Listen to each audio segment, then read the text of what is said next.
मराठा आरक्षणासंदर्भात मनोज जरांगे पाटील यांचं उपोषण सुरू आहे। मराठा आरक्षणाचा प्रश्न मार्गी लावा असं म्हणत पुण्यातील काही मराठा आंदोलक मुंबईला दाखल झाले होते। मुख्यमंत्री उपमुख्यमंत्री यांनी मराठा आरक्षणावर मार्ग काढावा आणि मनोज जरांगे पाटील यांनी उपोषण मागे घ्यावं असं या मराठा बांधवांचं म्हणणं आहे।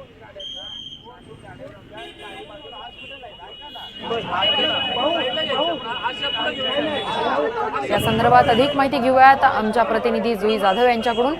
जुई, मराठा आरक्षणावर आता तरी काही मार्ग निघेल का?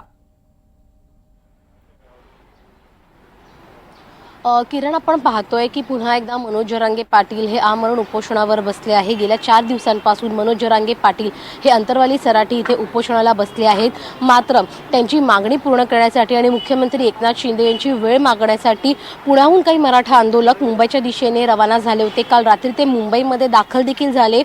चेंबूर इथे त्यांनी आपलं निवासस्थान ते स्थायिक झाले होते।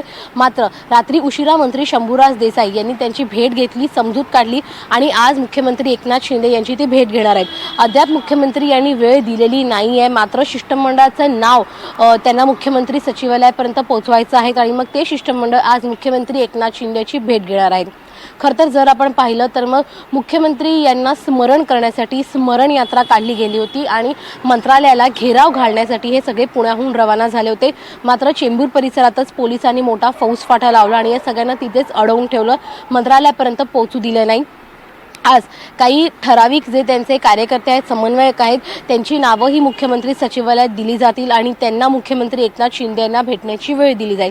खरं तर मराठा आरक्षणाचा मुद्दा पुन्हा एकदा ऐरणीवर पेटला आहे। ओबीसी आरक्षण देखील मुद्दा पेटला आहे। राज्यात तणावाचं वातावरण झालं आहे। अशातच मुख्यमंत्री एकनाथ शिंदे यांनी जे आश्वासन दिलं होतं ते आश्वासन त्यांनी पाळलेलं नाही आहे। 10% आरक्षण देऊ सुद्धा जे सगळे सोयरेचा कायदा पारित करण्याच्या संदर्भातलं आश्वासन होतं ते अद्यापही पूर्ण केले नाही अशी मागणी घेऊन हे सगळे मुंबईच्या दिशेने आले होते आणि आज ते मुख्यमंत्र्यांची भेट घेणार आहेत। स्मरण यात्रा असं त्यांनी हे नाव दिलं आहे या त्यांच्या संपूर्ण यात्रेला। त्यामुळे आज मुख्यमंत्री यांची भेट घेतल्यानंतर नेमकं मुख्यमंत्री त्यांना काय संबोधित करतात आणि काय आश्वासन देतात या भेटीनंतर मनोज जरांगे पाटील त्यांचं आंदोलन मागे घेतायत का हे पाहणं महत्त्वाचं राहणार आहे। किरण, नक्कीच जुई, धन्यवाद तुम्ही दिलेल्या सविस्तर माहितीसाठी।